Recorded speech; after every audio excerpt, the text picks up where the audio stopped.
सविनय अवज्ञा आंदोलन के अध्ययन के इस भाग में हम लोग यह जानने का प्रयास करेंगे कि लोगों ने सविनय अवज्ञा आंदोलन को कैसे लिया।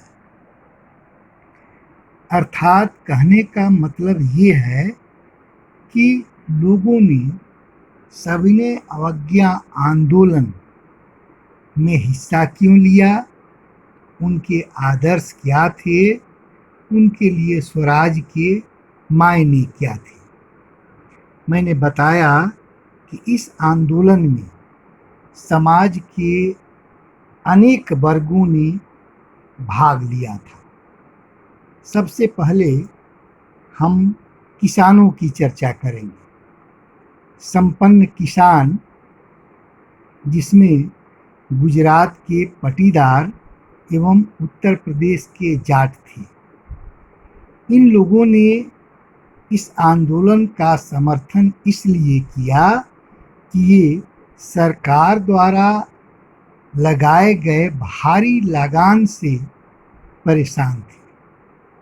वे चाहते थे कि सरकार लगान की राशि कम करे। गरीब किसान, इनकी समस्या कुछ अलग थी। ये जमींदारों से पट्टे पर जमीन लेकर खेती करते थे। जमींदार जब मर्जी होता था इनके पट्टे को बदल सकते थे या रद्द कर सकते थे। साथ ही वे जमीन की अधिक कीमत या भाड़ा भी वसूल करते थे। गरीब किसान ये चाहते थे कि आंदोलन से अगर स्वराज आ जाएगा तो उन्हें भाड़ा से माफ़ी मिल जाएगी। व्यवसायी वर्ग का अपना अलग सोच था। व्यवसायी वर्ग जो प्रथम विश्व युद्ध के बाद भारत में कुछ समृद्ध हो गया था, वे लोग विदेशी वस्तुओं के आयात से सुरक्षा चाहते थे। वे चाहते थे कि विदेशी वस्तुओं का जो आयात हो रहा है उस पर कर लगे, ताकि उनकी कीमत आकर भारत में बढ़े और फिर हमारे सामानों से बहुत ज़्यादा कीमत में अंतर नहीं रहे। दूसरी उनकी इच्छा थी कि जो रुपया और स्टर्लिंग यानी ब्रिटेन की मुद्रा और भारत की मुद्रा में जो विनिमय का अनुपात था उसमें बदलाव। ये अनुपात ब्रिटेन के पक्ष में था। इसको हम इस तरह समझ सकते हैं, जैसे आज देखिएगा अमेरिका का $1 भारत के 70 रुपया से अधिक के बराबर है।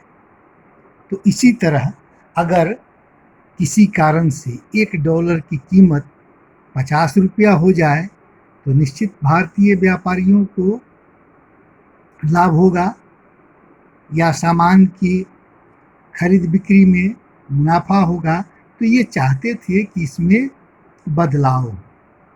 औद्योगिक श्रमिक ये चाहते थे कि आंदोलन के जरिए स्वराज आ जाए तो फिर हमें उद्योगपतियों से बहुत मायने में राहत मिलेगी, वेतन की वृद्धि होगी या काम के घंटे घटेंगे या अन्य तरह के उनको जैसे छुट्टी हुआ या मुआवजा, ये सब वो चाहते थे। लेकिन औद्योगिक श्रमिकों का आंदोलन सविनय अवज्ञा आंदोलन में बहुत बढ़ चढ़ कर नहीं था। नागपुर के अलावा और कहीं भी बड़ी संख्या में ये हिस्सा इन लोगों ने नहीं लिया। इसका मुख्य कारण था कांग्रेस में उद्योगपतियों का प्रवेश। कांग्रेस में उद्योगपतियों के प्रवेश ने श्रमिकों को धीरे धीरे कांग्रेस से दूर किया और महात्मा गांधी भी या कांग्रेस भी यह नहीं चाहती थी कि औद्योगिक श्रमिकों का बहुत समर्थन करके हम उद्योगपतियों से को नाराज कर दें। फिर भी बहुत सारे श्रमिकों ने, जैसे रेल कामगारों ने यानी रेलवे में काम करने वालों ने, गोदी कामगारों ने, गोदी कामगार का मतलब समुद्री जहाज जहाँ आते हैं, सामान जहाँ उतारा या चढ़ाया जाता है, उन लोगों ने, या छोटा नागपुर के 3 खदानों में काम करने वाले हजारों मजदूरों ने महात्मा गांधी का नाम लिया और लेकर गांधी टोपी पहनकर बहुत सारे आंदोलनों में हिस्सा लिया, हड़ताल में भी भाग लिया। देश की औरतों ने भी सविनय अवज्ञा आंदोलन में भाग लिया, लेकिन महात्मा गांधी ये बहुत नहीं चाहते थे। उनका अपना मानना था कि औरतों को घर चलाना, परिवार का देखभाल करना ही चाहिए और यही उनका परम कर्तव्य है। फिर भी भारतीय औरतों ने अनेक जुलूसों में हिस्सा लिया, नमक बनाया, विदेशी सामानों के दुकानों की पिकेटिंग किया यानी घेराबंदी किया और इस आंदोलन में बढ़ चढ़कर हिस्सा लिया। तो आज के पाठ्यक्रम में इतना ही। आप लोगों के लिए गृह कार्य रहेगा कि किसानों और व्यवसायी वर्ग ने सविनय आंदोलन में हिस्सा क्यों लिया। धन्यवाद।